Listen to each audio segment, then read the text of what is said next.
Ah, yeah, yeah. If this is working now, finally, I was giving up. I was giving up because I'm tired. Okay, so been trying to set this for the past 2 hours. So the at 8 I was tired. I was like, okay, I'm done.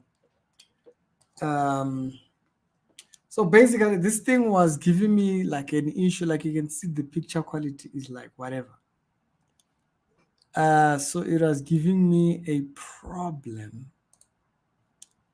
It's not the first time I get this issue, but today I share. It was not going anywhere. And so let me see if I can save you this image. So no matter which camera I plugged in, it did not recognize the camera, right? Like completely. So that's what I was struggling with. And today I'm very exhausted. So I was like, you know what? I'm just leaving this thing. And so it sent me an update message. I updated. It did what? I plugged a different camera. Woo. And so it just kept doing its own thing. So this is the kind of error that it was sending me here before we start on this topic that we are talking about. You'll see that on here, it shows no camera access. So it was saying no camera access, no matter what camera I plugged, no matter what I put there. It was just not doing anything. And so I was just about to say, no, you know what? Literally, it's gonna get me dead exhausted. And so I thought, let's just go back and see if it'll open again. And now, I don't know. That error that was there is not there anymore. The no camera access, it's no longer there. All right. You've seen the topic. You know, we spoke about this last week. And so, first of all, before we go into just a little bit, I won't be able to. I've slaved trying to fix this error. Like if you see my table now and the floor, you'll understand. I have over 10 different HDMI cables. There's no cable I didn't put forward. There's nothing. And so ngiyopaka mangiqeda nje because I'm just dead exhausted now from where I was and all, and then this. So first of all, let's say this: if you are divorced, this video is not about you. The worst thing that could happen for you is for you to take this as if we were speaking to you personally. Uh, no, we are talking about the Bible. Ne? And so that has to be the first thing to be understood. The things that the Bible addresses are the things that we are supposed to talk about. It has nothing to do with personal experience, this personal experience that we are saying as a believer. Me, Ricky, as you see the title, don't invite me for your divorce parties.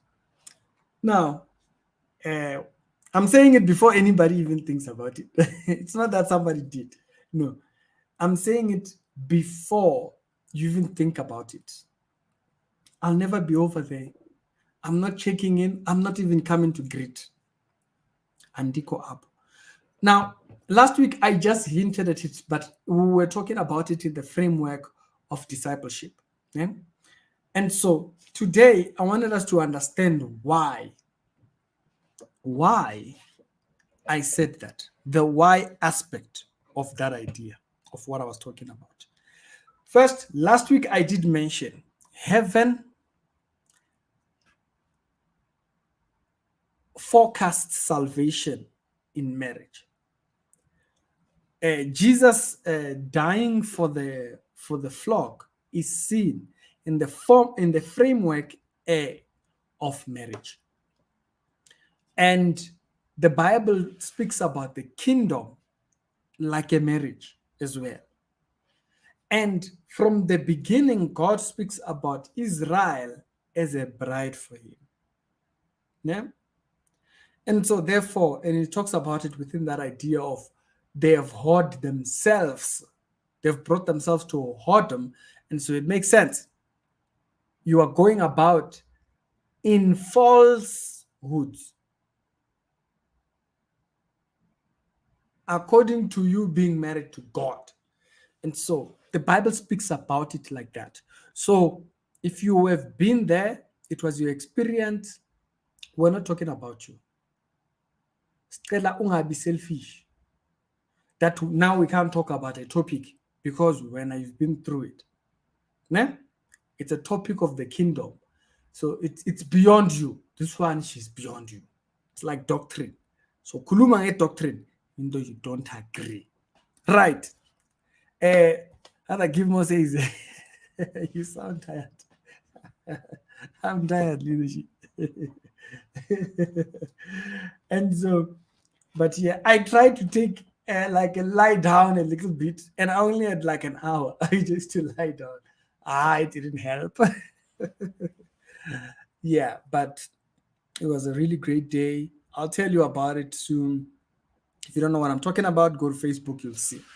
I did post something over there that will give you a hint of what happened. That I was so, you understand? But I wanted to remind us, the problem is nowadays, topics, people put themselves into topics. Né?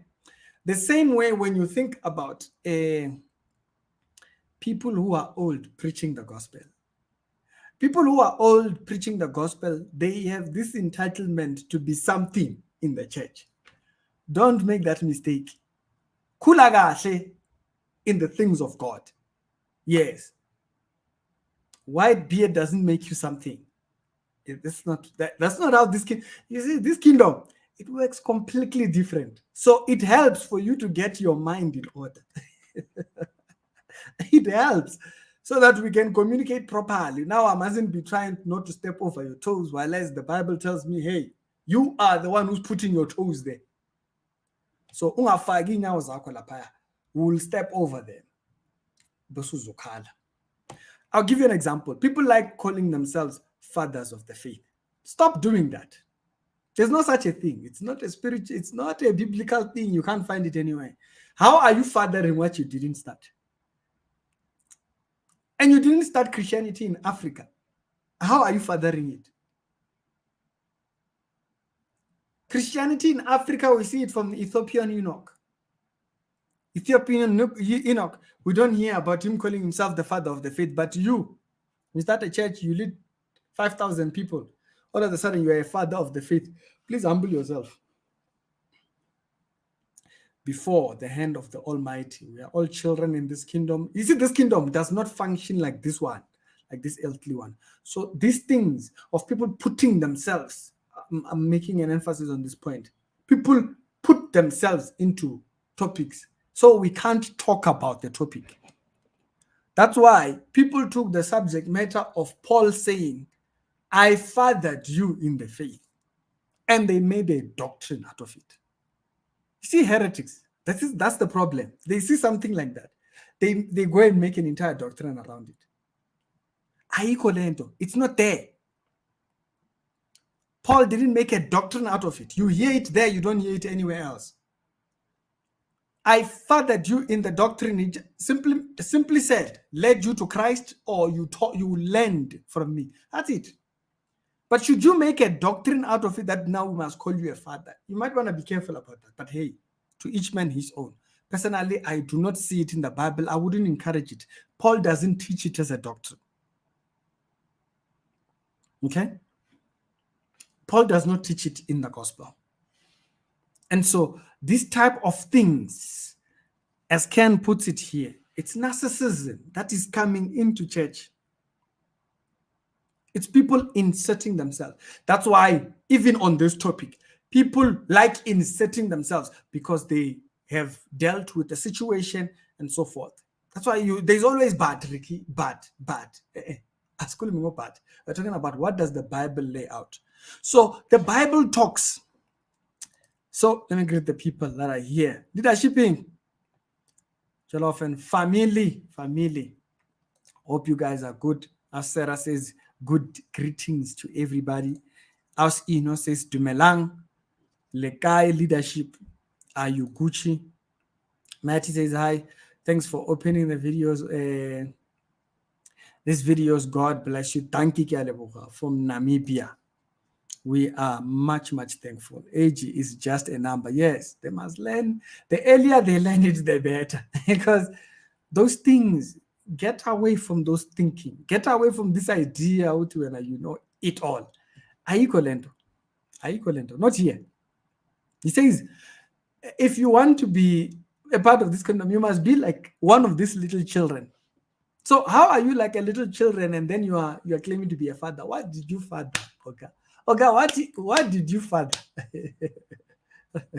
So people have taken on these ideas and these things create problems. So that was the problem. That was the era that I wanted to address or use as an example, where people have put themselves, they feel like they must have contributed something. Them, they've been born again for so long, they must have contributed something. Doesn't work like that. That's why there is a parable literally in the Bible where he says others had come in to work in the vineyard of the Lord early in the morning, and others on the last hour, he invited them. All were paid the same. So get your mind in order. Think biblically. Don't be a Charlie. And what is a child? A child is a person that thinks false compared to what the Bible says. So let's phrase marriage according to what the Bible says, right?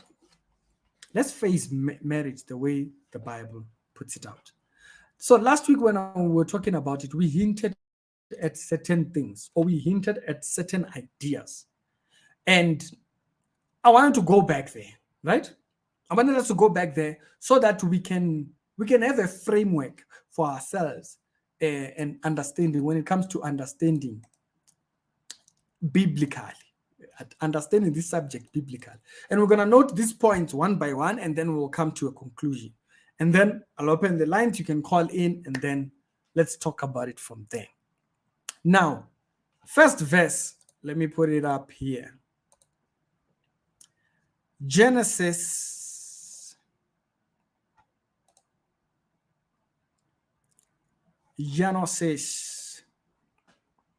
says Andizi, not even, don't invite me. Yeah, I don't even want to smell the smell of the meat, because you see, you got a divorce. That's one thing, no?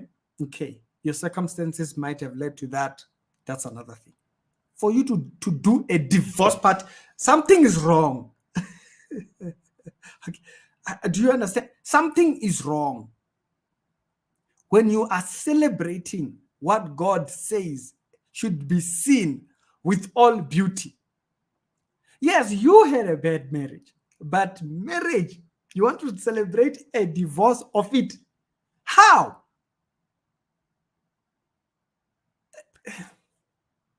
It's worldly mindset. People will be complimenting you funny things. Oh, you are not even glowing. You are not glowing anything, Baba. They are deceiving you. They are deceiving you. Don't buy into ideas that are worldly. Let's get away from those things. How do you celebrate what God says? Wait, let's go through the Bible verses. Ne? So this is Genesis chapter number 2, verse 24. It says, therefore, a man shall leave his mother and father. So there's something that just happened here. Therefore, a man shall leave his mother and father. Let's use Bible Hub. I love Bible Hub because on the side there, it gives a bit of context around that verse. Let's scrollisha down here. Okay. And the man said, notice, there is a figure over this structure that God had put forward. And the man said, this is now bone of my bone, flesh of my flesh. So here, Bazalani, let me just dismiss one of the aspects that people make a very big deal out of: age. There's a lot of people that like making marriage about age. No, that's a cultural thing. It's culture that made marriage about age. And the thinking around marriage being about age was that the woman might not respect the man if the woman understands a man is head.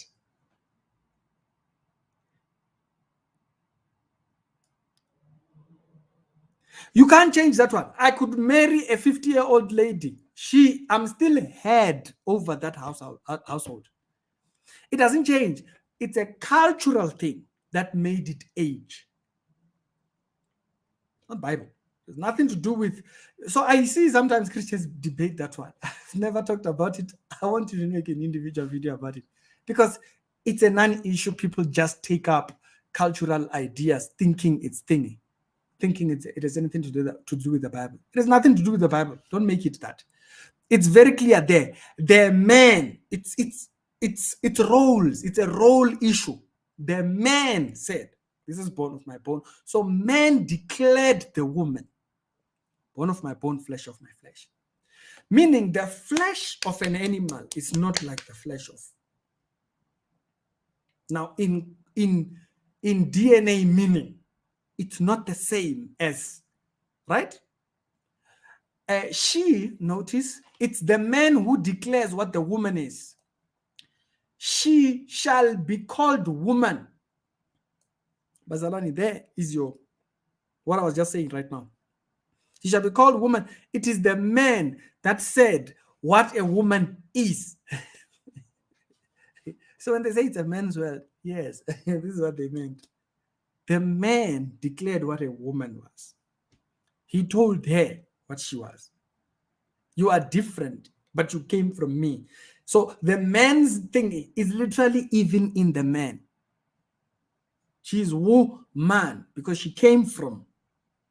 And he explains it for out of a man she was taken. So right there is that idea that I was just saying. This is a very crucial thing for a person. That's why I say I don't know how unbelievers get married. I guess on the basis of culture and so forth. Because first of all, this is the thing. We must acknowledge creation. Marriage has creation in the whole idea. How do you say vows? we are not even talking about the vows yet. We're just talking about the entire concept of marriage is creation.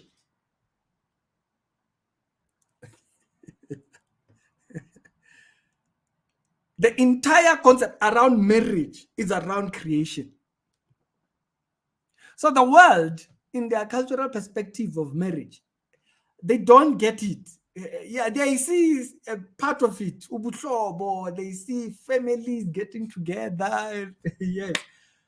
In God's eyes, marriage is a topic of creation. Just like I stated, when he brings up the subject matter of marriage, of the kingdom, he uses the subject matter of marriage the same way. So in creation, notice, she shall be called, let's go back there. She shall be called because she was taken from the man. So the idea of the authority of the man in the household, it's a creation topic.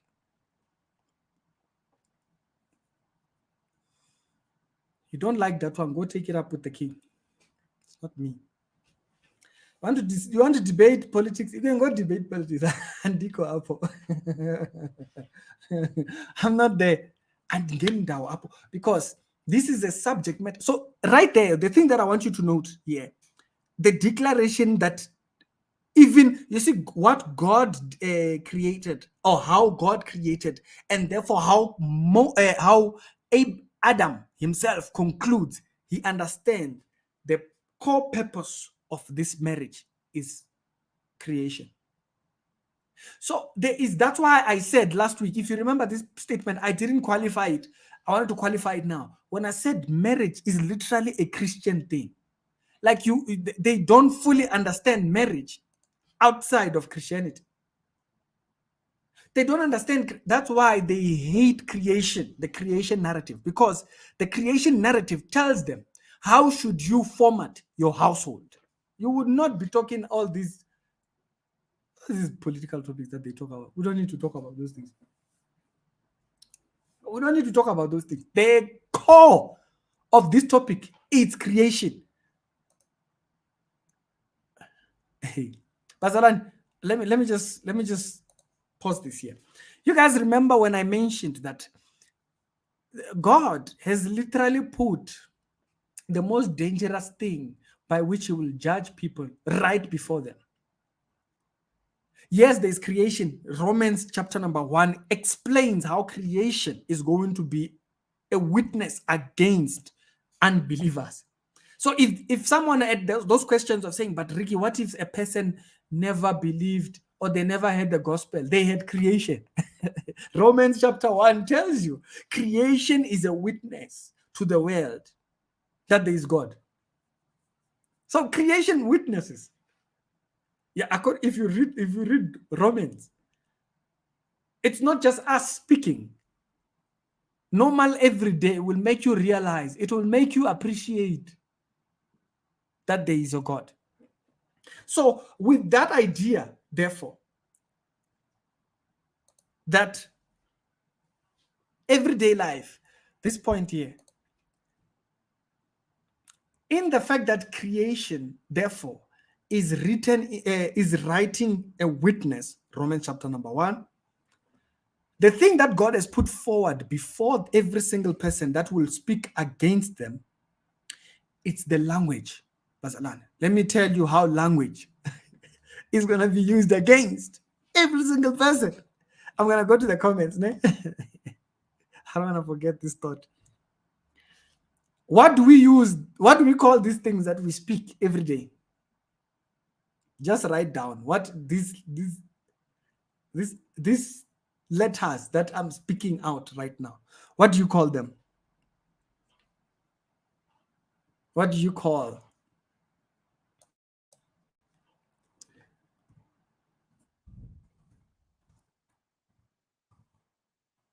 What are the letters? What are the letters that we speak right now? What do you call them?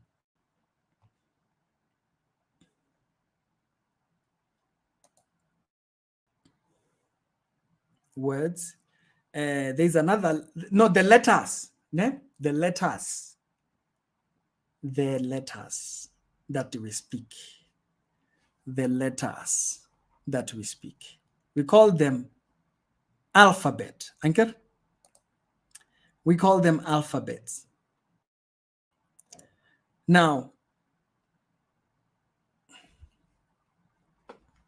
let me see if I can open it up here. We call them alphabets.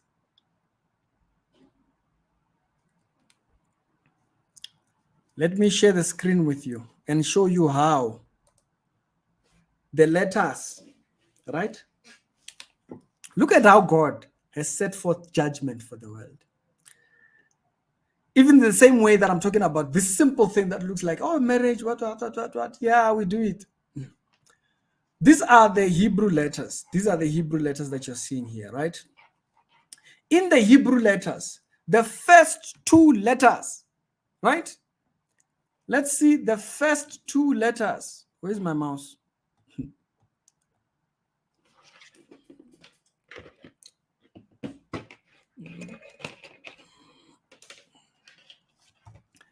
The first two letters is Aleph, right here, Bet. Now, what did we say the letters are? Alphabet.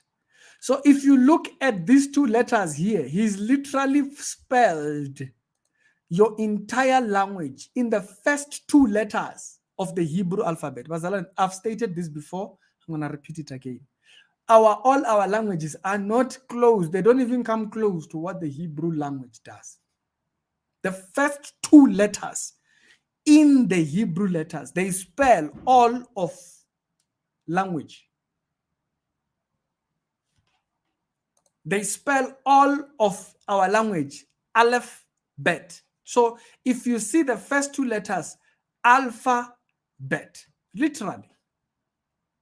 So all our language is literally written in the first two letters of the Hebrew alphabet.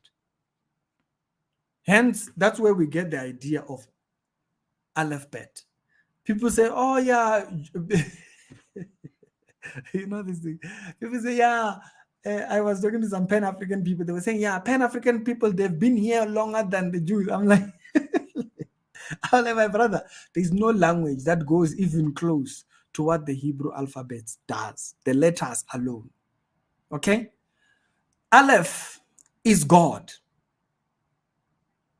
Aleph is God. Bet is household. God's house. Literally in the first two letters. The first two letters of the Hebrew alphabet, which we are using every single day in our language as the alphabet, is literally has God in it. That's what I wanted to point out. So as you can see, Ken spelled it out here. As Ken spelled it, Aleph Bet. Aleph is God.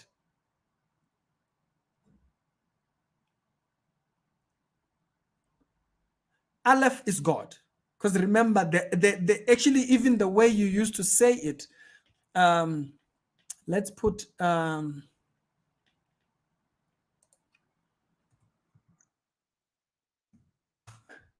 if you say Aleph and you go to the images, you will see how it was represented before. It was at one point represented, come now. It was, there it is. Aleph was once represented as a bull. And the idea of the bull was the image of the first letter of the Hebrew alphabet. It was a representation, God. So Aleph was the image for the letter. Not that the Aleph was the image of the first letter being God. And so there, if you think of these two words, Aleph, Bet, you literally have God using,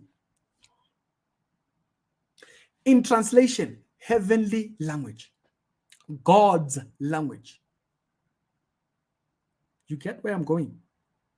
God has literally put a way by which he will judge mankind right in everyday speech. So I'm contrasting this to what I said earlier on when I said it's written, creation is a witness back unto the world. And so that there is one of the things. This is just one. That's what it makes sense now why he says by every single word you will be judged. Yeah, because by it you are supposed to speak heavenly language. Do you get it? The two images. Anyways, I just thought to mention that because that's how simple the simplicities in life are the ones that are making a very heavy statement about what God is saying. Okay, it's not just as simple as we see it and so forth. I can't explain everything else that rests upon thingy and thingy. That's a topic of a different day altogether. But literally, the first two Hebrew letters, they literally spell God and house. And so in that, you are literally having God embedding himself into human language. God is literally in human language. But of what household do you speak? Because remember, the bed represents household, right? It's a house. The Aleph is God. Does your language, does your speech represent the kingdom? This is a judgment. That's literally it. And so therefore, in the simplicity of every single thing, every single day life, it literally spells for you what you stand for. It spells who you stand for. And so when you see a verse that looks simple like this, yeah, that was just an example. That was just an example. When you see a verse that looks like this, she shall be called woman, for out of the man she was taken. It is very heavy upon that, because the very core and idea of her being out of the man, it then restricts this idea.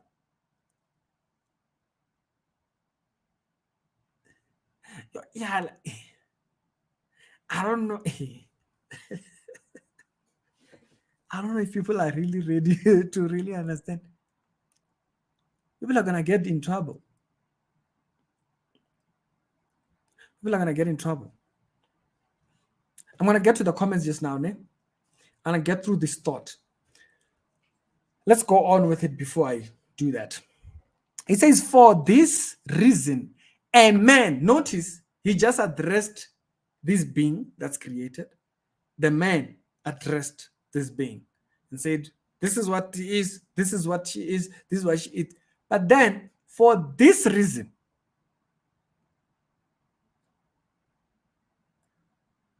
a man will leave his father and mother and be united to his wife. And notice, did you just notice something? Something just happened there, Basalan. Something just happened there. Who's speaking here? He shall leave his mother and father.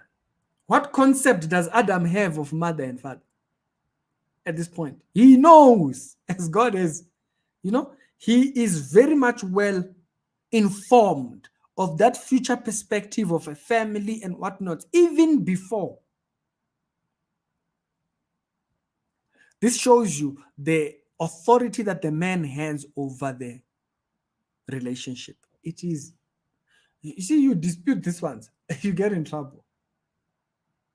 Yeah, it's literally written. What is that relation? What does that relationship look like? For this reason shall a man leave his mother and father and be united with his wife.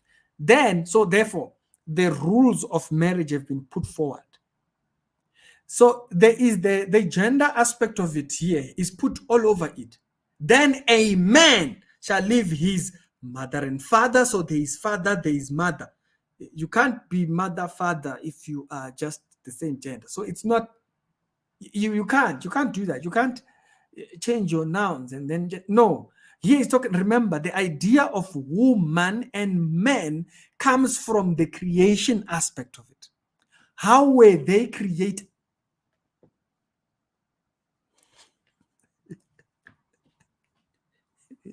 Gay people can't get married. I'm sorry.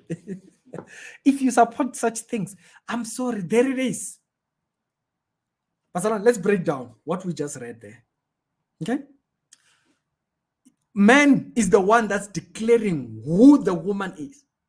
For this is woman. Because she is taken from a man. Now, when you are man and man, who is taken from whom? You'll answer that by yourself. Because there is no taking out here. There's no taking out. The woman is taken from the man. So this binds the idea, marriage, between man and woman. But this is not a change of pronouns here. And let's go back, open it up. Yeah, the Bible is very clear, Hashem. Bible, clear as day. There's no need for confusion. Let's add that up. Okay. For this now is bone of my bone, flesh of my flesh. A man and a man can't be bone of my bone, flesh of my flesh. Unless they are muscles of each other. It doesn't work. She is bone of the bone, flesh of his flesh. He's talking about the way in which she's made. It's complementary. The structure of the woman is complementary to what the man doesn't have, she has. I think, yeah, the bone of my bone, flesh of my flesh, flesh of my flesh, flesh of my flesh. It's not just DNA he's talking about. It's not just we look alike, like you have a hand, I have a hand. It's not just talking about, it's talking about complementary purpose. Adam is seeing complementary purpose in that verse. This is now bone of my bone. This will then go back to ask, what did Adam understand about creation of the animals? Right? This would ask that question. What did Adam understand about creation? Does he perceive it as bone? I'm not even going to get into that. it's not, I might not be able to have that revelation there, but maybe you might one day prayerfully think about it. But there is more when he says, this is now flesh of my flesh, bone of my, this is now bone of my bone, flesh of my flesh. It's a complementary statement. Because otherwise he's just saying what's there. Like, okay, yeah, she fits. It's not an animal standing there. She fits me. No, it's complementary. You get me? All right, let's go on. It's complementary. There is in a woman what I don't have. So right there is the premises of what kind is a partner. A partner cannot have same parts with one. Something is wrong. Why? Because complementary. There is nothing. Do you get where I'm going with that? Complementary. So that's complementary. When he says, this is bone of my bone, flesh of my flesh, she's complementary. It fits. It's the idea of joints, Basalan. Do you get what I'm saying? It's joints. Joints might not look exactly the same, but some might be bending a certain way, and so when they sit, ziyahlangana. Do you get what I mean when I say it's complementary? That's what it means. Bone of my bone. It's complementary. Gotta think about it. Then he says, she shall. Thank you, Ken. That's exactly what I'm trying to say. You just took it out. Knit together. You get it? It's joints, basically. It's literally like joints. They just click like that. They might look different, but the way they look different is that they are meant, it's purposeful. Meaning God has created complementary to what the man is. That's what that means. Bone of my bone. It's a bone that matches. Okay, we done that. We done that. Thank you, leadership. Ken. That's exactly it. It wasn't going to come out of my head. You literally really put it right there. Then let's go further. She shall be called. So there is the aspect of she. So you see, you can't take a pronoun and then put it somewhere else. No. The pronoun is literally used after the identity of what her purpose was. Knit to fit. She fits something. Now remember, he is he, she is she. And so being it that the man is the one she's taken from. So the things that he names her after himself.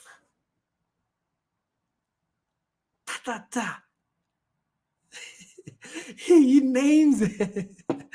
And Griffin says Adam was very super intelligent.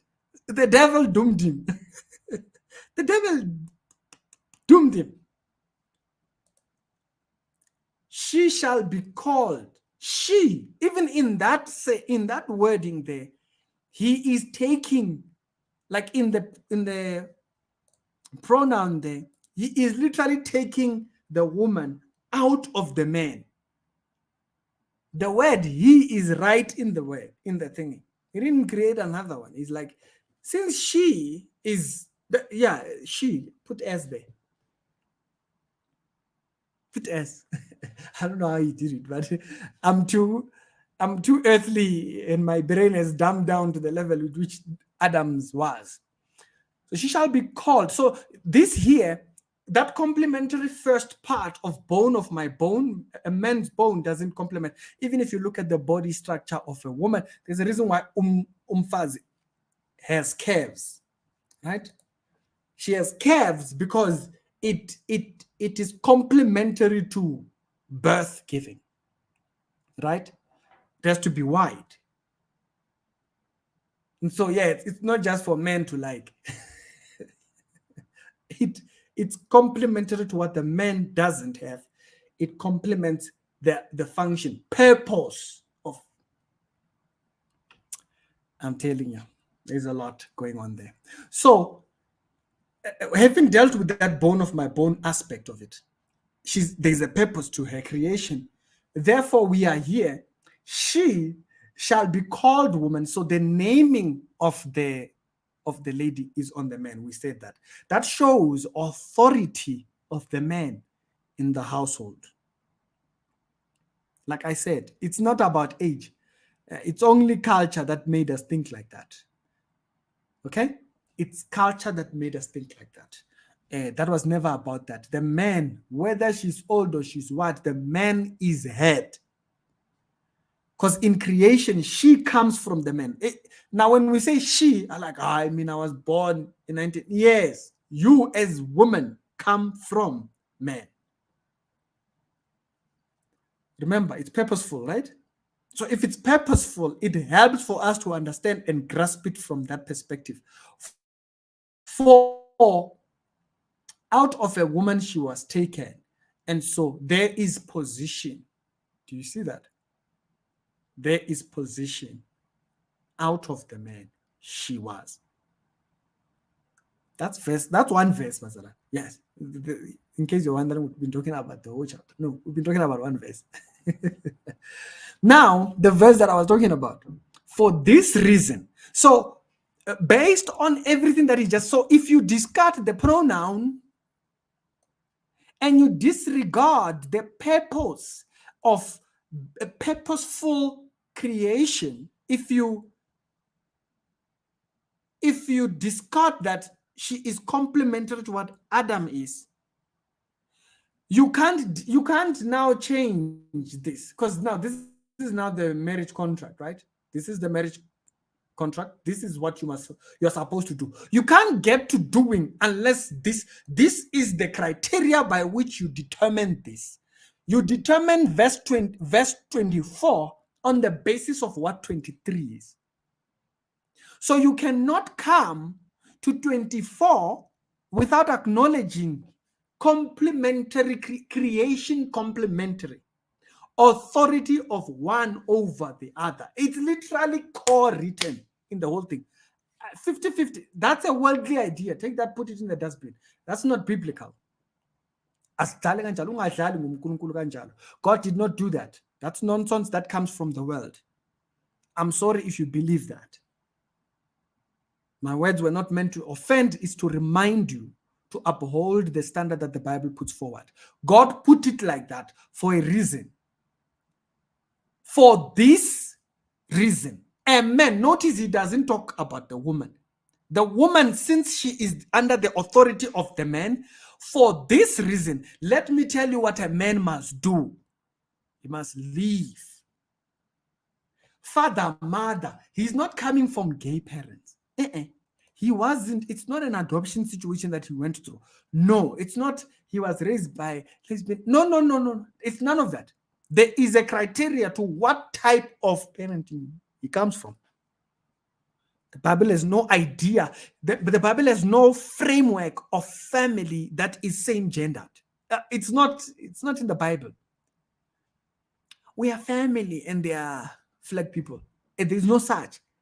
It tells you what family. So right there, verse 24 has just described, the early parts of verse 24 has just described what a family is.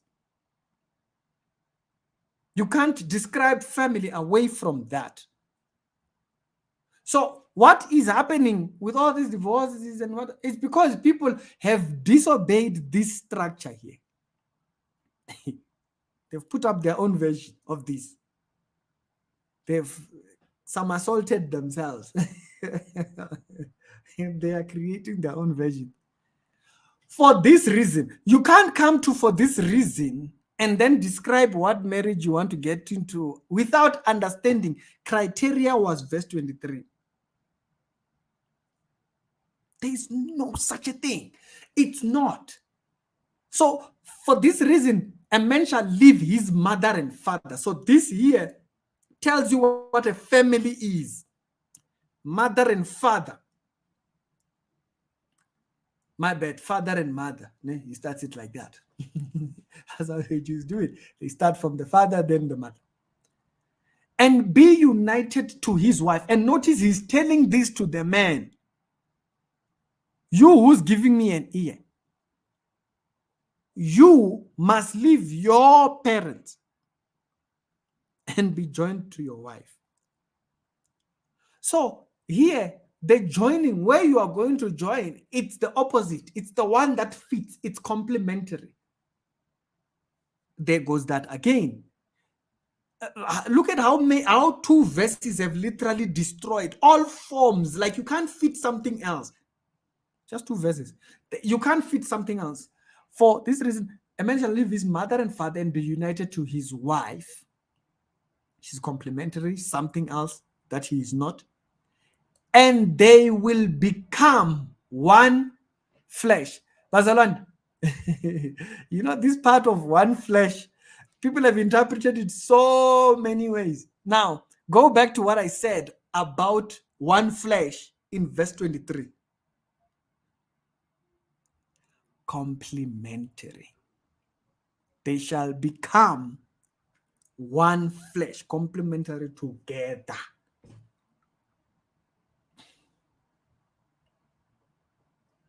The idea of them being one, it makes sense. It makes complete sense. There isn't oneness. You are not creating a oneness unless it's complementary creation. By complementary creation, for those that were not here when we started this conversation, we are taking it from bone of my bone, flesh of my flesh, being it that she complements what the man is not. She has a womb, the man does not. She can carry, the man deposit. And so, therefore, they become one flesh. Goes back to that verse 23. So verse 23 and verse 24 are now married together. If you are going to define marriage, verse 24, you have to have the verse that describes what marriage is, and it's verse 23. And verse 23 says the man, the man household is the head of the household. And within that, the woman comes from the man. So there is no woman. There is no man. It just doesn't. Why? Because it's not complementary. So for the sake of creation complements, it doesn't work.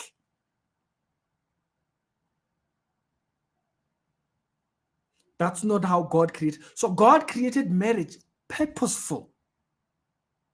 That's what we read there. And then verse 25. And the man and his wife, now he has joined them. Notice.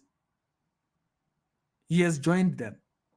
The man and his wife were both naked. So this goes now to address the state in which they were. So Adam and Thingy, there was now a problem. Is the one that actually brings up the argument of was Eve being presented to Adam, making her wife.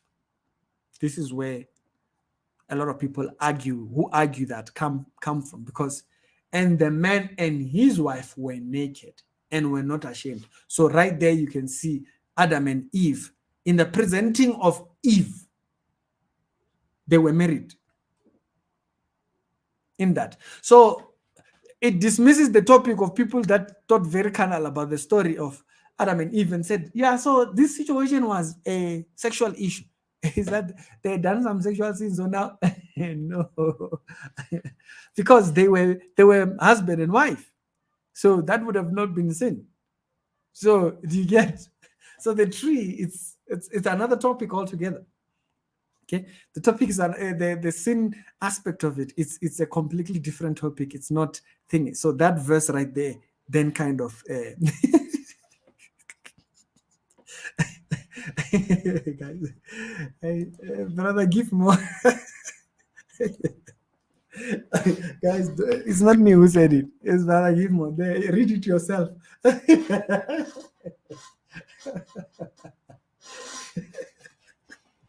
It's not supposed to be Man United.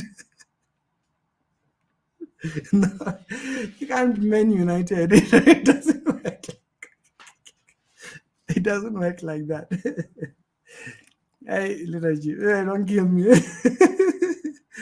And so, Bazalani, two verses literally destroy the aspect of thing of marriage being other thingy. It tells you the structure and the follow-up of it. It tells you God here. It's the man. For this reason, the man leaves his house. The man leaves his house. Now, in our context, we're like, how, but it's the woman who lives in her house and goes to the husband. Why doesn't it say that? Why doesn't it say that? Right? Because that's the way it happens. Even then, it used to happen like that. So why does he put it like that, that the man shall leave and cleave? That's where people get the idea of, not in the same household, but in Jewish household, when you got married, you stayed in the same yard, by the way.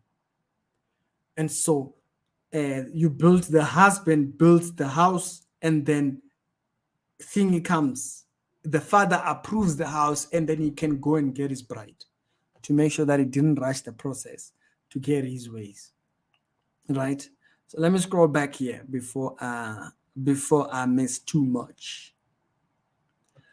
So before I go to the second verse. So in that verse there, we've tackled a lot of ideas. What doesn't fit, we've addressed it there. What is not allowed, it's addressed right there. Those 2-3 verses. Woman, because she comes from man, and he's taking her identity directly from himself. So when they talk about reconstruction theology, or these people that try to redefine, not long ago they wanted to remove the man aspect of the woman and stuff, and it's a completely failed idea. They tried it didn't work, because there's a reason why God put it like that. You can't outsmart God. I don't know why they were trying to do that. And so that's one verse. Oh, I said I was going to read a few other comments. Opening. All right. Where did I end? Greetings. Nadi says, celebration. A divorce is like celebrating defeat. You're celebrating the breaking of a holy covenant. Yeah. So it creates a whole new thing. That's why I say people shouldn't attach themselves to a topic. Okay? Yeah, we are talking about divorce. We're not talking about you.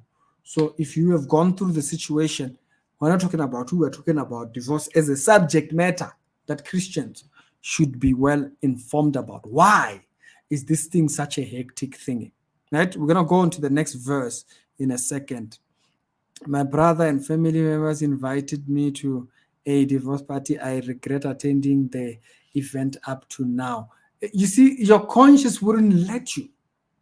Because even though you might not be thinking about it, you're like, so let me show you this verse. Let me show you why leadership.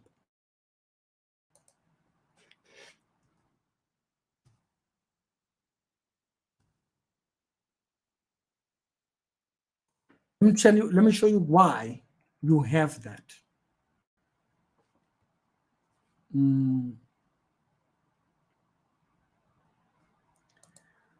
It's Mark chapter number 10, verse number 9. That's why you have that feeling. The Bible says, and the two will become one, which we just explained right now, will become one flesh. So they are no longer two. Complementary, right? You remember that part. And so the idea that one is better than the other, that's why you heard me saying that. You know, the day you start thinking that you are better than your partner, you missed it. The day that you think that when you are something better, no, you missed it. You completely missed it. Kosha, again, kosha. I bring more. You bring more what? You're supposed to be complementary. The idea of, oh no, the man doesn't work, the wife doesn't work, that's not it. Complementary. The fact that he works, you don't work. Perfect. Complementary. But it became about all these other things because people missed that part, the complementary aspect of it. So they will no longer be two. And so this idea that we were laughing with Tamara earlier on about this. The idea that people will buy people present, then come out here telling us that they bought someone present. Yeah, can you believe I bought my wife a car? Say, you were supposed to be there complimentary. So in your version of compliment or expression of love, you bought a car.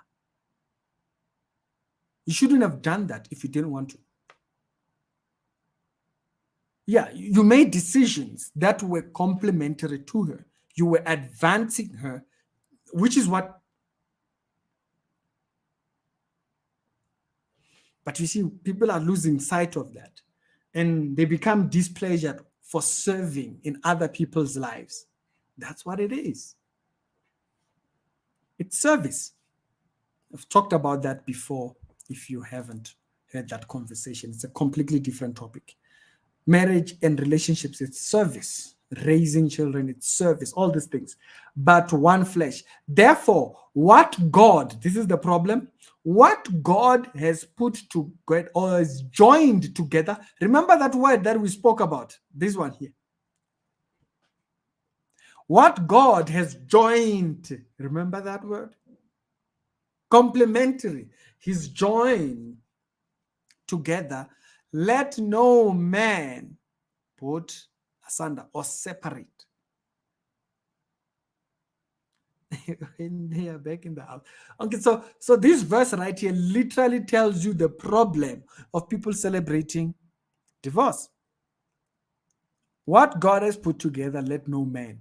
Now, if there is separation and thinking, now when you are doing the celebration, something is wrong. Something is wrong.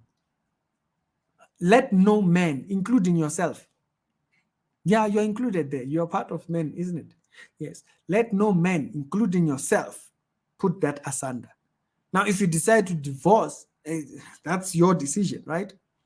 But then to go on a rant and celebration over that, which God said don't, it's a mockery. You are mocking him.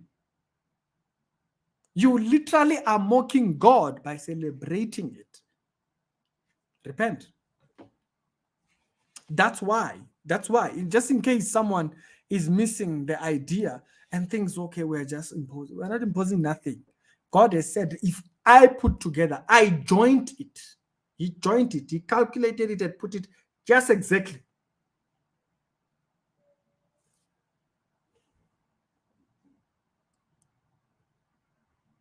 That's where the problem is. But anyways, I mean, not. It gets me overthinking. It's like, it's so straightforward. Let no man separate. And that's in Matthew, that's in Mark. All right. Let me see if I see the comments. Good evening, Tamara. What's up? Also named her kids. So, does that mean that the man has an upper hand on the naming of their children? There you go. There you go. Of course, you guys can decide on the name nowadays, right? Yeah, you can decide on the name and so forth. But the husband is the head. This idea of the husband's headship, the way they are contesting it, it's as if it's like they had a word. The Lord said to me, it is like they had a word or they had something. Be careful when you go on such rants. So the naming of the woman was literally on thing. So that just shows you, remember the woman is subject over the woman. So it's over the children. So the woman can name the children as well, because she is head over the children. So she can also name, since she is under authority under him. Right? The world is really about marriage. It's all about celebrating and building, and yeah, no, they've taken it as a success thing, and so a success journey or something like that. All creation testifies unto God. You can say that again, leadership. All right. And so I wanted to just catch up with the earlier comments and everything.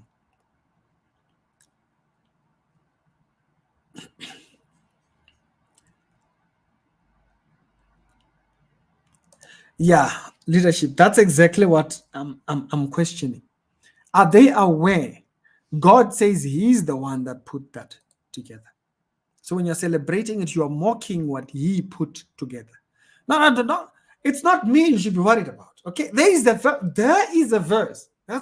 It's not me you should be worried about. It's not because I made a video. No. You should be worried about what He said. He put together. The celebration, you see the celebration, that's why I say don't call me to that. And this Apple, I'm not taking part in any of that. So that verse that I just read you right now, it's one of the problems of celebrating Ilum because right there you are seeing, okay? And remember that there is this verse as well. That particular, while we are talking about that subject of Ilum.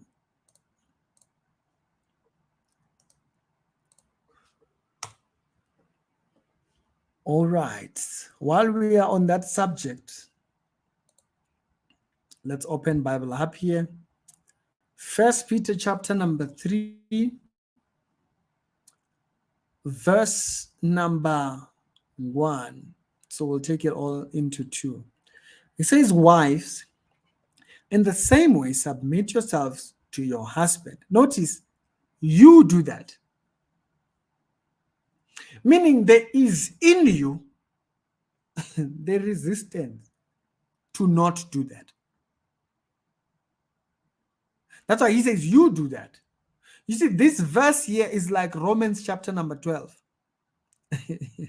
I don't know, they think it's going to be automatic. It's not automatic. The same way discipleship is not automatic. It's a decision thingy. You bring yourself to obedience. That's the same language he's using here. Wives, in the same way, submit yourselves to your husbands, so that even if they refuse to believe the word, so if you have an unbelieving thingy, they will be won over without words. Notice, if a person is in a marriage situation where the person is not thinking, the obedience of the wife or the submission of the wife convicts. This is why you remember when we started earlier on and we said creation, it's evangelism. Now here he then puts submission is a message by itself. Only the man can read the message. The man can read the message. The man will see God through. Yeah, it's not me. That's what the verse says. Okay, there. It says, they will be won over without words by the behavior of their wives. There. God has put a promise. You there. It's not me. There. So creation, the same way we're saying creation communicates evangelism. There it is. Okay? When they see your pure and relenting devotion, it goes on.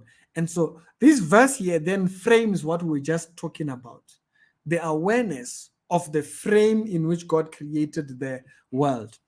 Therefore, and so for men being the head and men thingy, I remember something that John noted when we were studying Genesis, and she hinted at the subject of it's Adam that actually names the wife. Eve didn't name herself. When she was in the garden, Eve didn't name herself.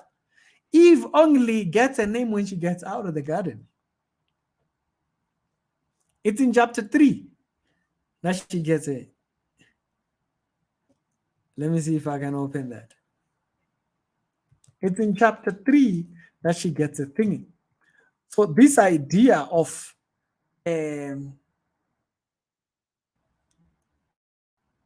this idea of the man being authority, it's spelled all throughout in the Genesis narrative. And so we see here, let me put it up here. And so we see here the narrative of the fruit endeavors and what. They ate the fruit, Adam and Eve, blah, blah, blah. God took away the thingy, they kicked them out of the garden. They saw each other naked. And then they explain the narrative, the investigation takes place, and the punishment is taken over. You go down, and then notice after the curse of the snake there, from the dust you shall return, after the curse has been declared and everything, then you come down here, and Adam named his wife Eve. Eve all this while didn't have a name. Eve all this while didn't have a name. She literally gets the name after the fall, and it's Adam that gives her the name. Because she would be the mother of all things. And so that tells you the meaning of Eve there. And so if you go back into footnote into studying that particular word, Eve right there sounds like the Hebrew for giving life. So Eve was literally in the act, remember, complementary, in the purposeful creation as you may call it, in giving birth. So in that name was literally written the idea of purpose in there. And so if you spell that right there, that thing that brother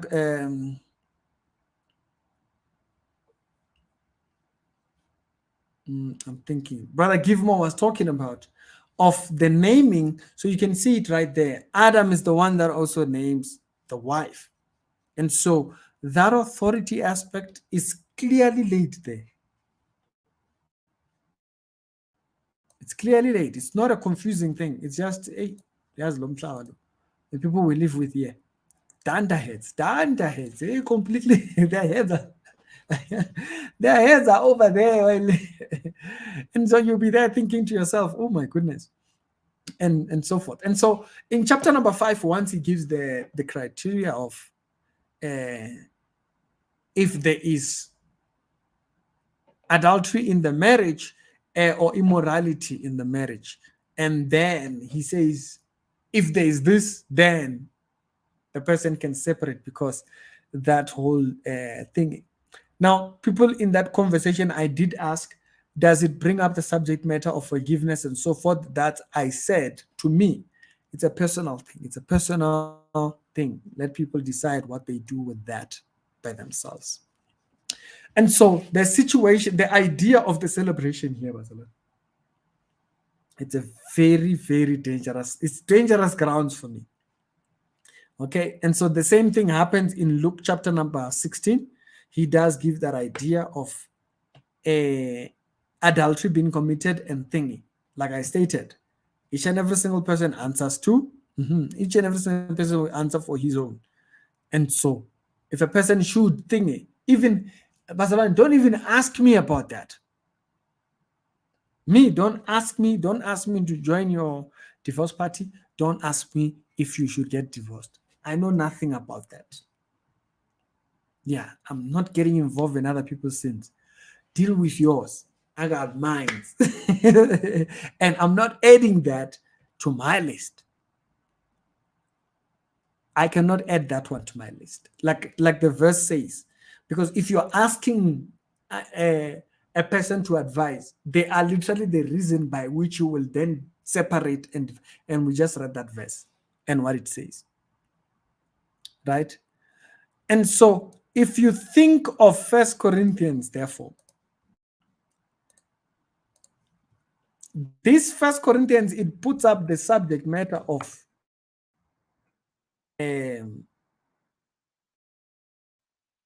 what then happens once one has divorced and so forth.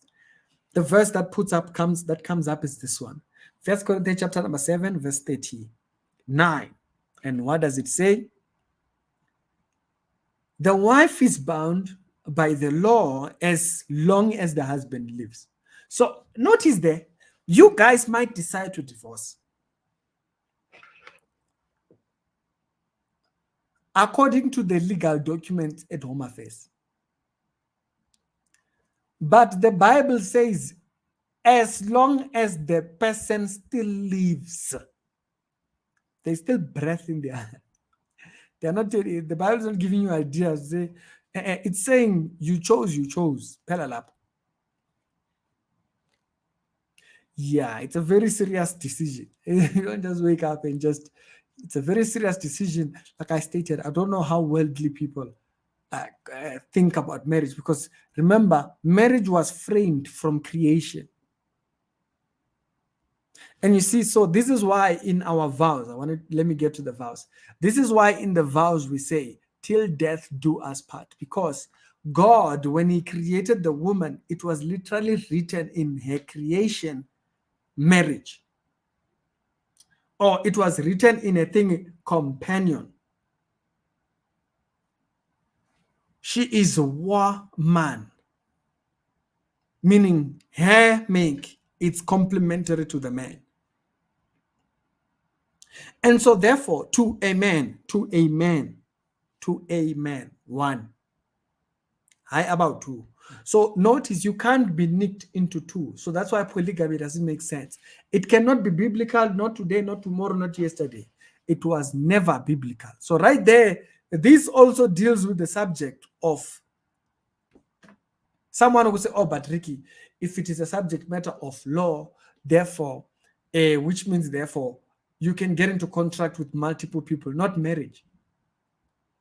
You can't. So if you see, if a man consummated his marriage with one woman and then he went and got married by legal document to a Home Affairs, he went and he got married to a second wife and tried to consummate that marriage by sexual intercourse, that marriage is not recognized.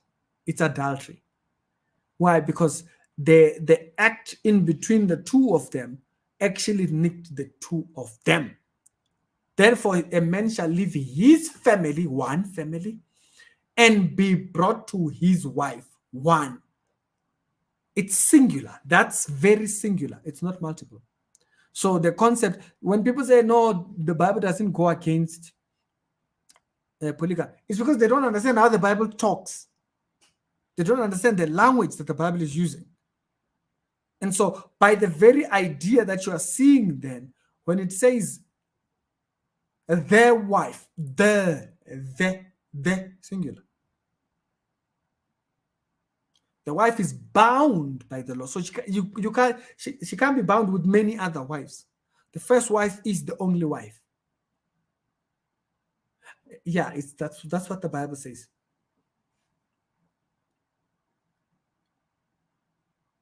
But if her husband is dead, she is at liberty.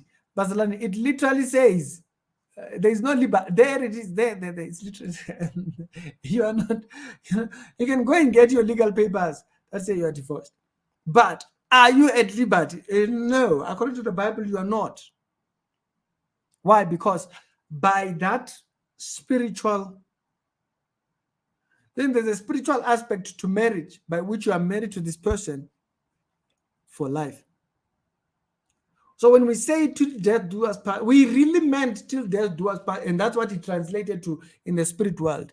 Home Affairs can't change that one. They can change your paperwork down here, but they cannot change till death do us part. When you say those words,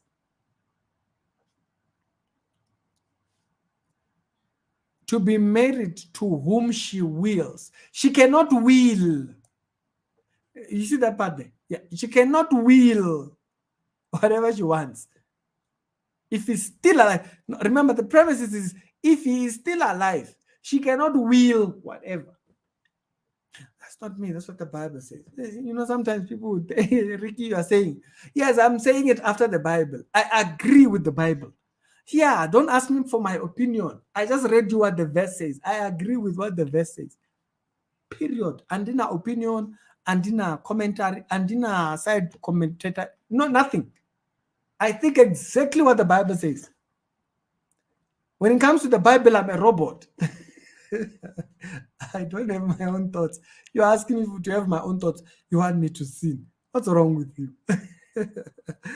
Only in the Lord. So if you can, and only in the Lord. So basically, even when she chooses, then so even when you choose, then you are to choose here.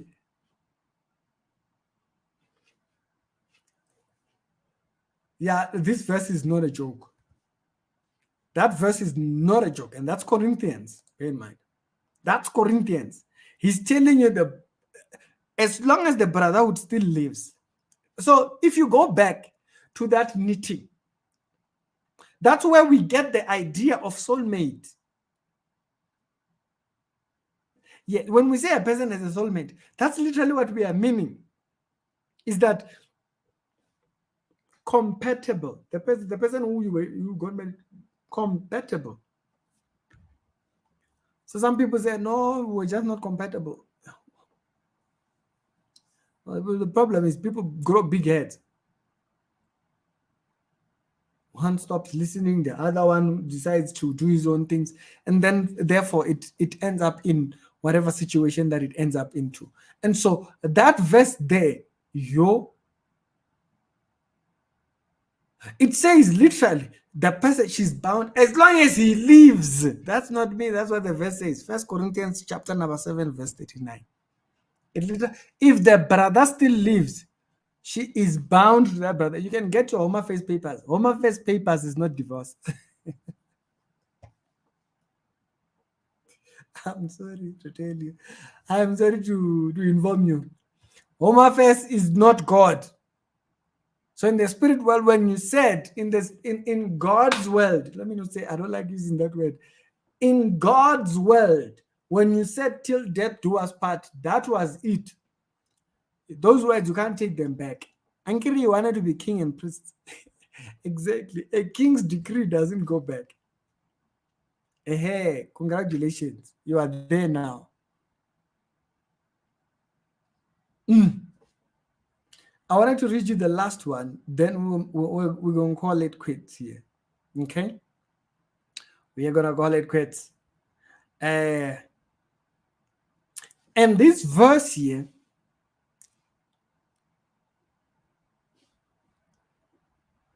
let me see if I can find it. Okay, let me see if I can find it. It's from the Old Testament. Let me see if I can find this verse. It shows you that the Bible was always very strict about marriage. Even in the beginning, this is why God restricted them from marrying into other cultures, because in other cultures, they may not value this at the same thing. And so when we marry people that are Christian believers, we are, this is things I don't have an opinion on. Yeah, there's no opinion. I think exactly what the Bible says.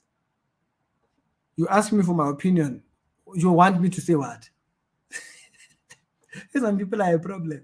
What your thoughts? I have no thoughts except what you read there. Let me just see if this is the one. And okay, let me see if I can find if this is the one. I wrote too many verses, so I'm trying to find the particular one. I've just chosen the particular verses that I picked out.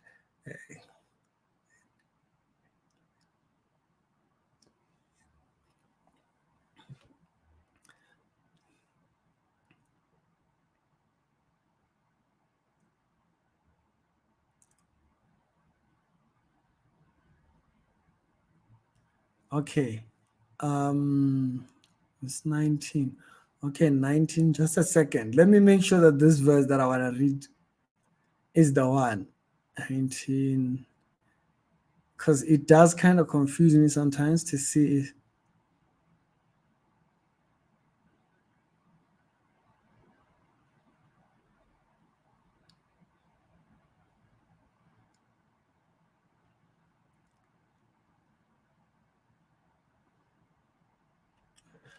Okay, I think it's the one.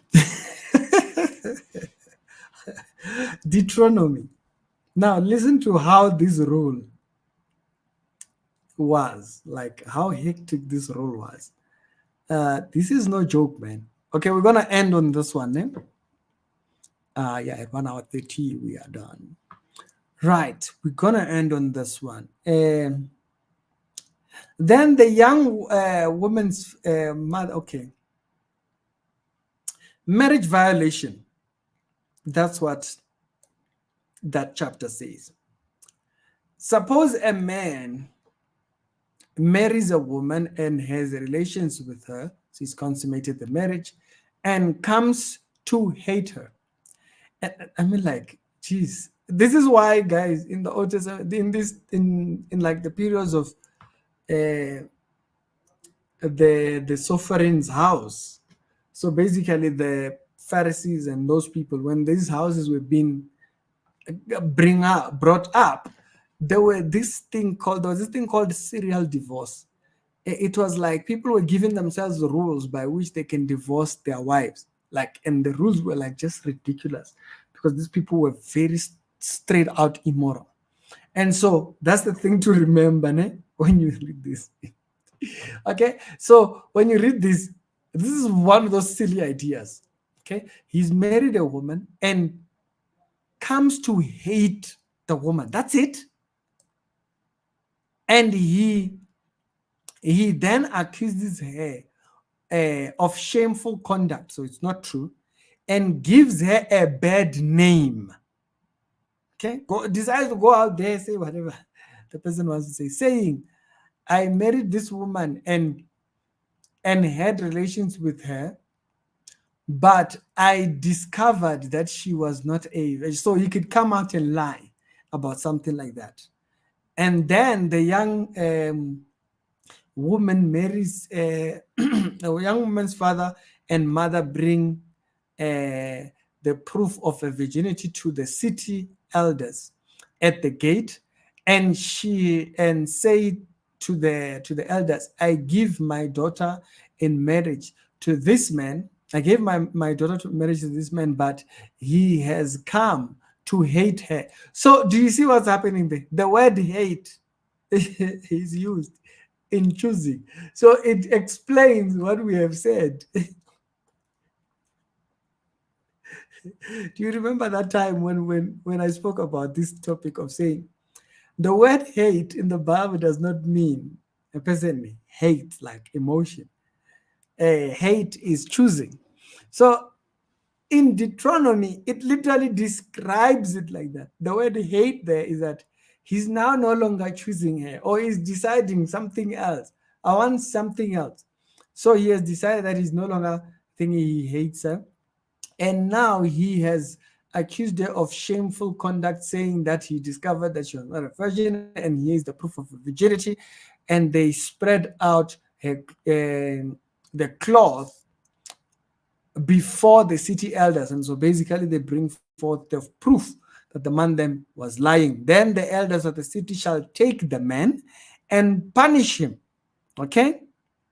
Lying on your spouse carried a very serious punishment. All right? Let's hear what that looks like. They are also to fine him 100 shekels of silver and give them to the young woman's father. Okay, so second lobola basically. You think one lobola was, yeah, no, there was a second lobola. There's such a thing as a second lobola. What we call damages. So if you thought damages was damages, yeah, there it was practiced even in the thing. And this man has given a virgin of Israel a bad name. That was a very big problem. How dare you? So when people say, even in this particular era, the Bible was didn't prefer women, but there, her reputation was held in high honor to a point where someone just said something bad about you. You gave someone a bad name, and we'll deal with you. And she remains his wife, and he must not divorce her. So he is forced. Hey, brother, you've lost your rights to divorce this woman. You are supposed to stay with her. He must not divorce the woman. Okay. So the city would decide for you. He must not divorce her as long as he lives.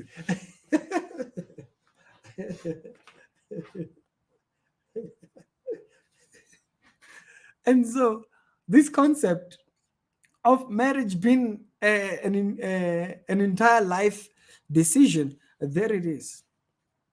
Notice, even if it's in spite you feel a certain way, yeah, this has nothing to do with your feelings, Papa. You decided. The thing is that you decided. The decision is made. But this for me, it models for you that, nowadays, people say they fell out of love. Fall back in love. You fell out of love. Fall back in love. What were you doing when you fell out of love? How? How did that happen? Now, only you know how you got yourself there. Fall yourself back in. Because by biblical thinking, your separation to thinking, it's... Now, people like bringing up all these other topics, but Ricky, what if the marriage is abusive, whatnot? That's a different topic. Have that topic with your pastor, not me. I can't speak to that. I don't know what you decide on that, but I wouldn't be involved in thinking. I'm not a counselor, not a... You can ask that to your church board, ask that of your pastor, and then let them advise you. Me, here, I'm just talking about the standard. This thing of people finding feelings and then declaring their feelings to be a thing. Yeah, your feelings have now become God. That's not how we handle things. So, because when Afunuk Tabula, there are people that literally, last week we were talking about, I don't know if you remember, we were talking about when you make the decision to love this person, what if that person was incapable of saying, I love you? They got a stroke or something like that, and they're incapable of saying, and then when you want to run away, because now this person can't do. Is that a description of that expression of love? You remember we were asking those questions and we were saying, if you would run, are you a disciple? If you would run, are you a disciple? Now, if it was the other way around, will that person stay? Now, even at that, they might not stay. Does it dictate that you should leave? Therefore, the question is, what is your expression of love? How are you expressing that? And we explained it in the context of people. I can't remember who said something about they continued doing good towards the other. Yeah, we talked to someone who said that in the call, I think. And we explained that that is I think I was doing the interview with Katlego, and she said that that God had she felt a very strong instruction to just do good to him, even though she didn't want. She said she did it out of obedience. Now, some people would have told her, no, don't do it until your heart is a. Yeah, the act of goodwill towards them is also an expression of love. And we ask that even of people that are psychopaths, right? Being a disorder. How are psychopaths able to fall in love and have families? And we spoke about that particular point there, that though they do not have human sympathy, or they are not capable of sympathizing, but they understand what humans regard as loving in action. And so by such or by that, they are able to, I gave an example of David Wood, a diagnosed psychopath who's a Christian, who's born again. He's married for years, has kids. I think he has, 1 or 2 disabled kids. Yes. And he's able to express loving kindness towards his wife and his children. Even as a psychopath, as a person who can't relate to emotions, but he understands what would be good, what would be a good action. So that's what he translates that to, which is exactly what you're seeing here. Nowadays, we have people preferring feelings, and feelings are their God, or feelings are the ones that are determining.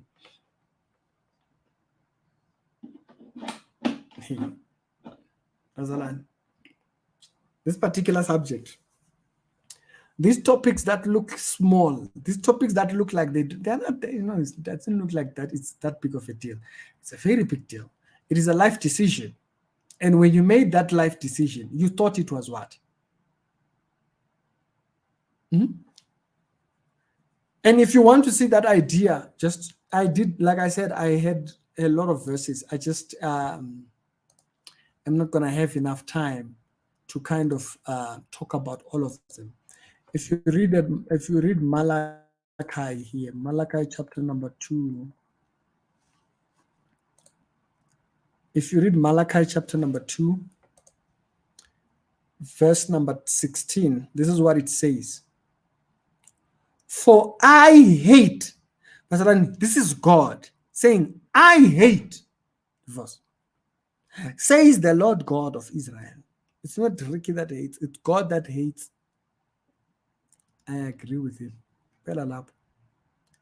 And the covering of one garment with, says the Lord of hosts. So take heed to yourselves and do not be faithless. Notice that he regards exit as, okay. That's not me. Don't ask me. Don't ask me. He regards thing as what? As faithlessness.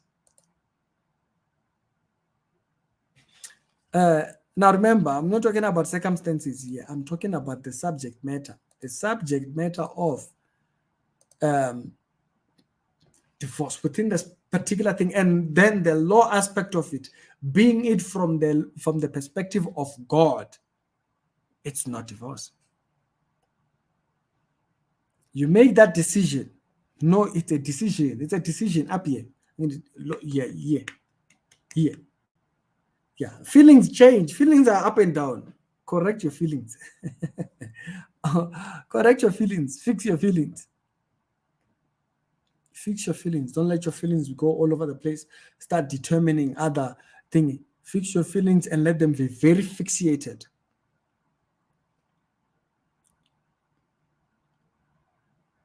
Yeah, I think those are the ones that I really wanted to read. The Exodus, the other Exodus chapter 14:1. Yeah, no. I think this one I'll hold it off. Yeah, but these verses here, they show a certain picture. They show a certain narrative. If you think of it, The life part aspect of it, of Deuteronomy that we read there, right?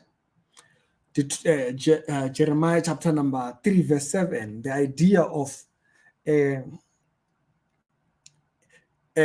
giving a certificate of divorcement to send a woman away for all her adulteries.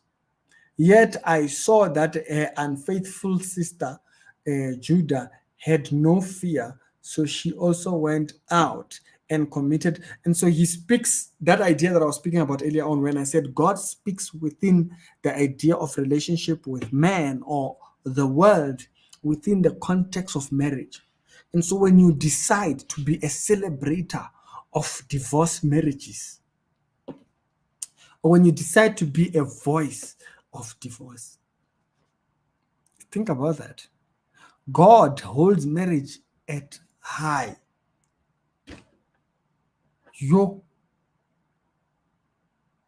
Yeah, like Jeremiah chapter number 3 is literally describing his relationship to Israel as a marriage. In that, if you didn't catch that part, okay. First Corinthians chapter number 7, we're ending off. First Corinthians chapter number 7, I didn't read this one. Did I read this one? Yeah, First Corinthians chapter number 7 is even more hostile. It says, but if she does not, she must remain unmarried. So if the woman is unmarried or she gets divorced, she must remain unmarried, and unless be reconciled to her husband, and her husband must not divorce his wife. So must not, Jesus.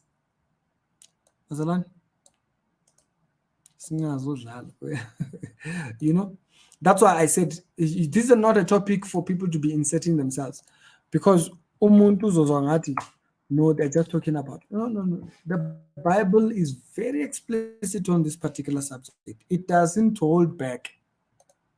The Bible doesn't hold back on this particular subject. First Corinthians chapter number 7.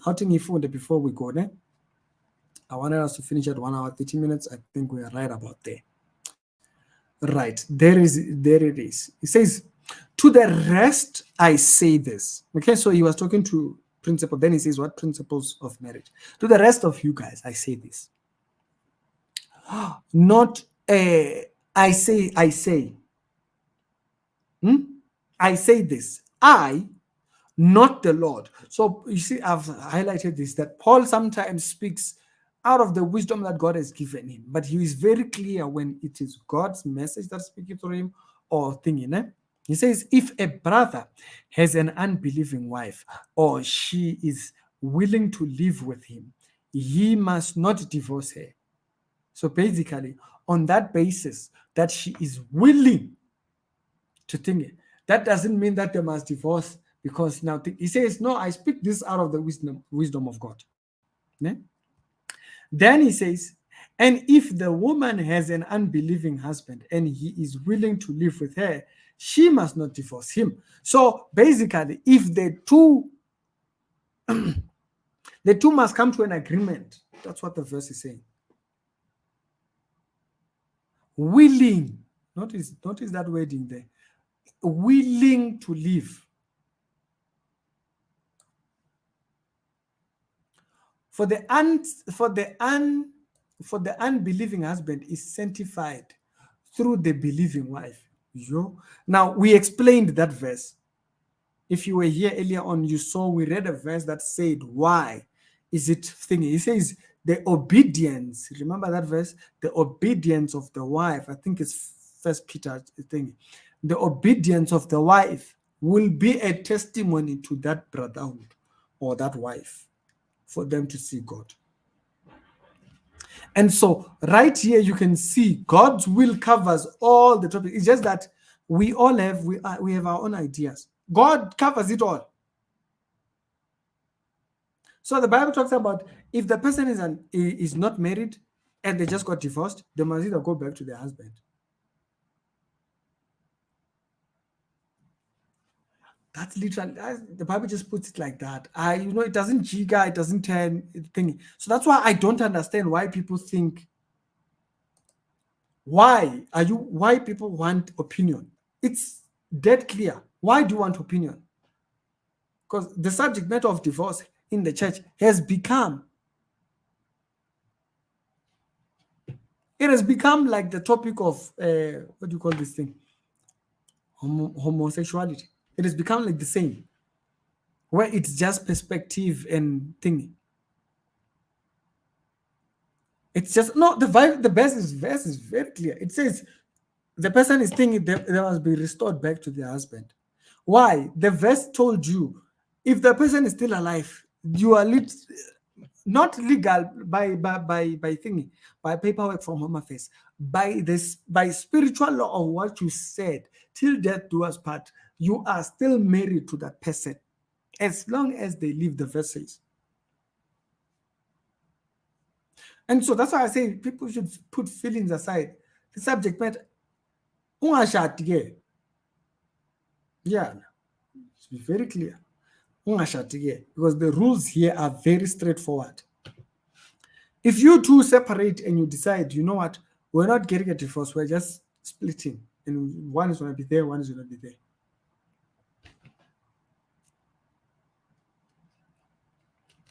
If you guys get involved in anything, the Bible is very clear what that is.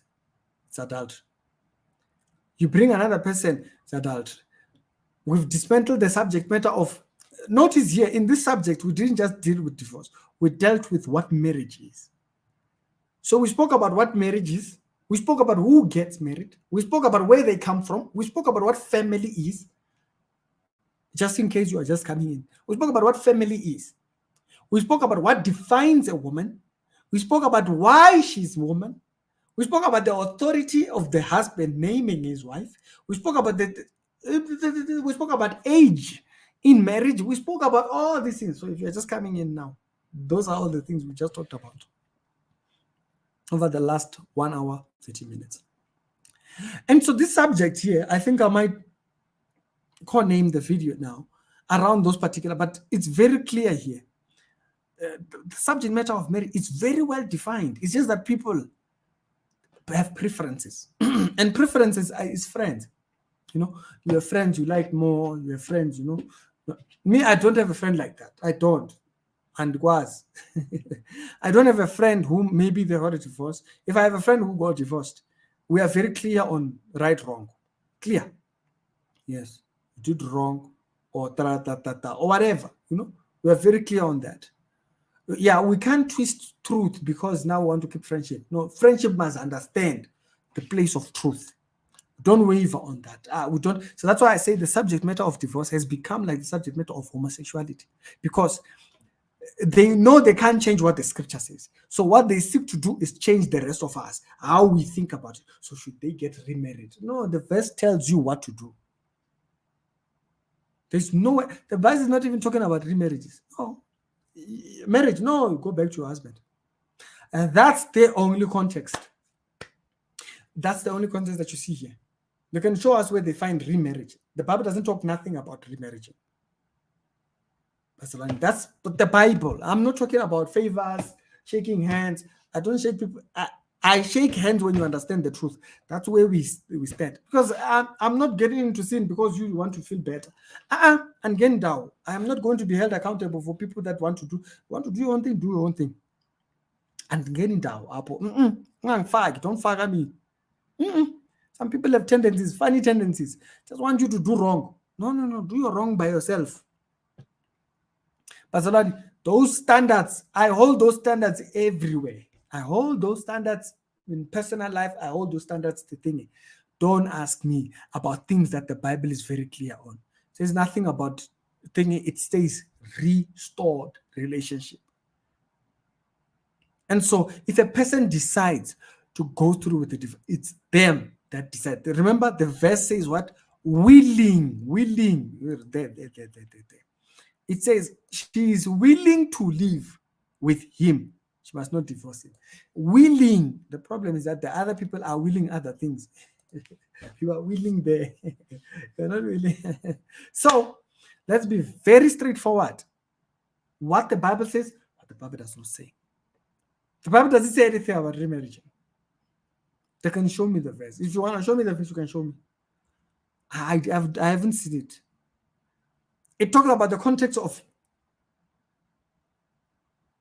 if she's now by herself and she wants to get married, the Bible says, go back. The context of a divorce, adultery.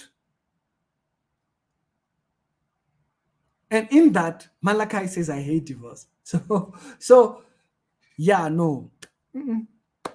This is a very well set out, like, Basalan, there are topics in the Bible that are very confusing, very complex. This is not a complex issue. This is straightforward. In Daba, man, people have, that, like I said in the beginning, people have inserted themselves. You might find right now, as we are doing this stream, someone divorced has caught feelings. As getting down on my feelings work. Take your feelings, put them in the dustbin. The book has said, as getting down, we are not there. I am not obligated to come here and sign you off. When it comes to the Bible, I'm a fool. I am a fool. I know nothing else. I don't agree with anything else. Andiko Apo. I'm not there. When it comes to the Bible, I am a fool. Why? Least I sin the sin you are sinning. Least I agree with a sinful decision. And getting down, I don't enter anywhere. I'm sorry. I completely forgot I didn't share the link of calling it. So that's why I just kept talking. I didn't. Okay, let me just give it 10 minutes. Then I must stop sharing. I completely forgot that I didn't share. So I'll be on for 5 minutes. If nobody calls, then we'll just call it in. I think we can call it quits. The subject matter, it's not confusing. There's no verse that's in between. Like, the subject matter of divorce is very straightforward. If there's any separation, it's unfaithfulness. And in the subject matter of unfaithfulness, there is also the subject of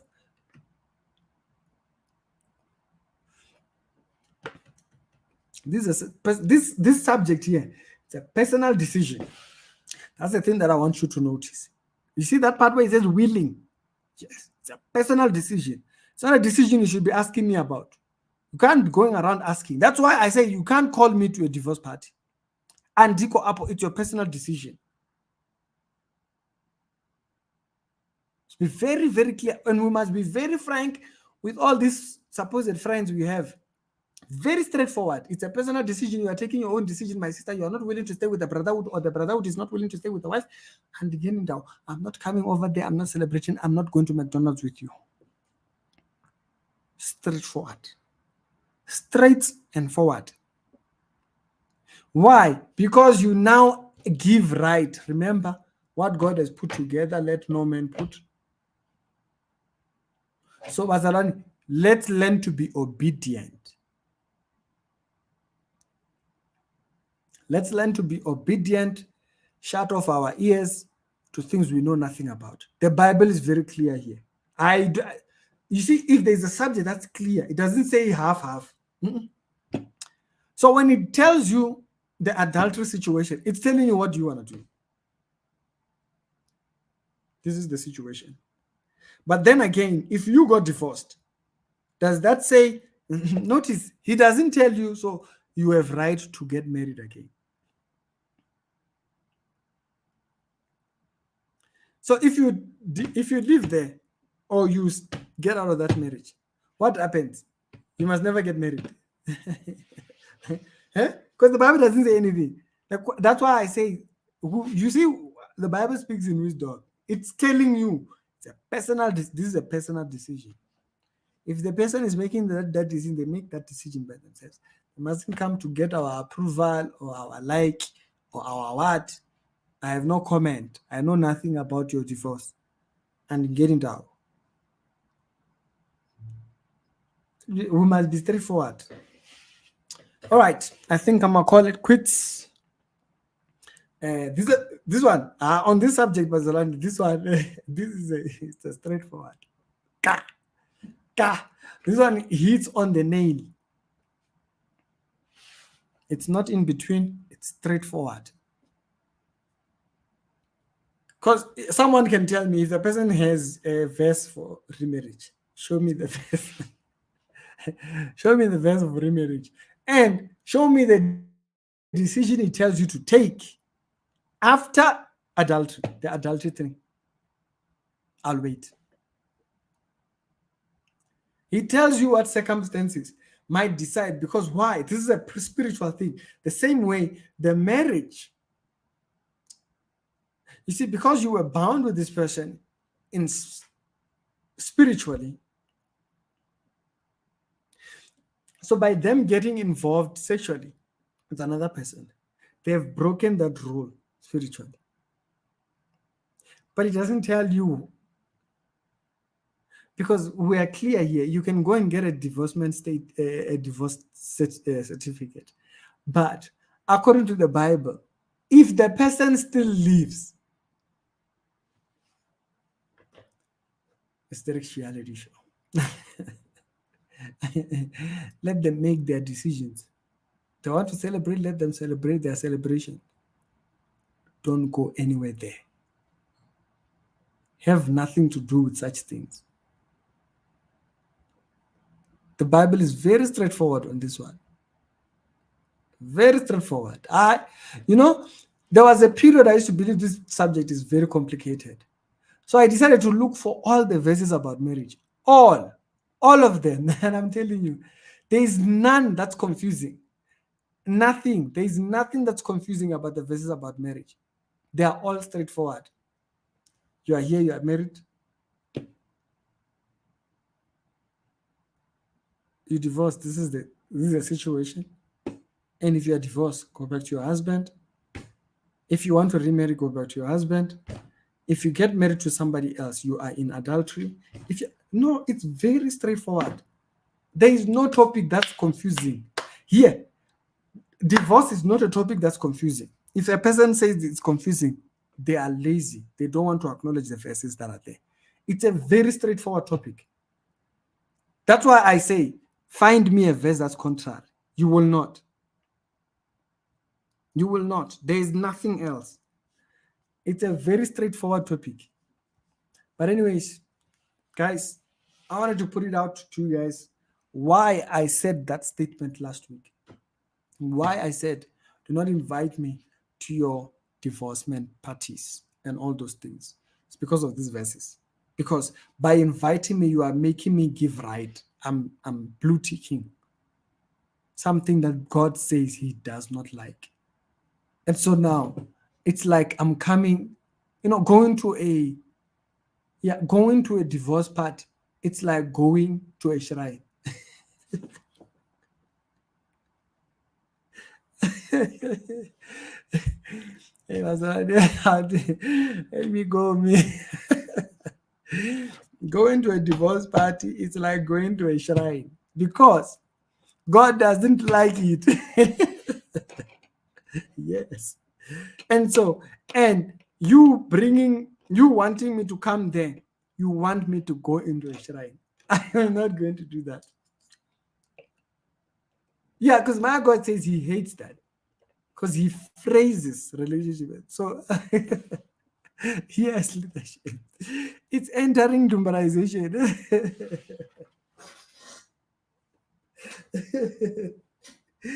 It's going to Ndumbring. We can't be Ndumbring, guys. No, we cannot. We cannot. Let's be very decisive about these things. Says quietly, this thing is everywhere now. Every year you see this one, celebrate this. Oh yeah, 2 years after divorce, they're celebrating that they gained weight or something like that. So you're saying divorce was a burden. Oh, you're saying divorce was wrong. What are you saying? Just explain for us. What are you saying when you say? Because remember that institution of marriage. You see, your country, you might have started your country. See, and so you live in your country. It's like, but the subject matter of marriage, literally, that's what I wanted to really study the topic. So when I point to you for it, it's clear. It comes from creation. It's not the decision you made. It comes straight from creation. Guys, let's not attend Ndumbaring. Let's not attend shrine events. I don't know what that's all about, but it's Ricky. And I hope you saw that. If you are just coming in, please rewind back and look at the context that we broke down. This thing is very serious. And the way Genesis puts it, it's very, very serious. It puts it very scary because it's clear when God created the man and he created the woman, he intended for compatibility. And compatibility meant this is what God is joining. And this joint, God is against it being separated. Because this is how he defines relationship with mankind as a whole. You know those ones, leadership, they gain weight after divorce. And then they're like, yo, I'm glowing. You're not glowing. You were just not taking care of yourself. You were not taking care of yourself when you were back there. And so now, because you are by yourself, you can be all selfish. You can now start sitting down, makeup. You don't have family to take care of. So makeup now is now making you feel glowish.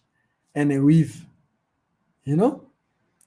Let's not separate. Let's not celebrate things that we know very well God is against. I think personally, I have no business in commenting about that. That's why I said, even if you ask me, I will not answer you. Because you want me to think evil.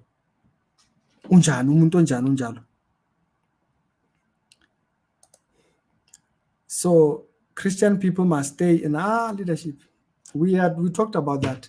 Please watch the earlier parts of the video. We talked about that in the beginning. I'm not going to go back there. That's not a topic I'm talking about. I'm not talking about abuse. I'm not talking about none of that. I'm talking about marriage.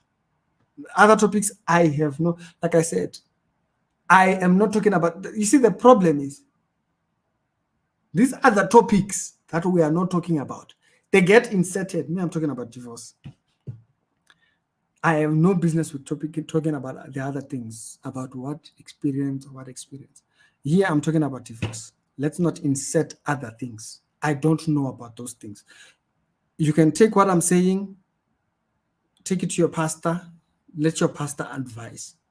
Me, I'm just telling you what the Bible says. That's my duty. That's all. That's all the verses. Find a verse that says contrary to the verses that I'm talking about. I never said, should the person stay? Should the person do what? Should the person? That one, your pastor, your counselor will tell you that one. You will decide that one. I'm talking about divorce here. What you're putting is a circumstance. It's a certain portion of people that get divorced. It's not everyone. It's a certain portion. So I'm not talking about that. Maybe you'll find activists that are talking about. I am not talking about that here. What I'm talking about, very clear. It's straightforward. Divorce.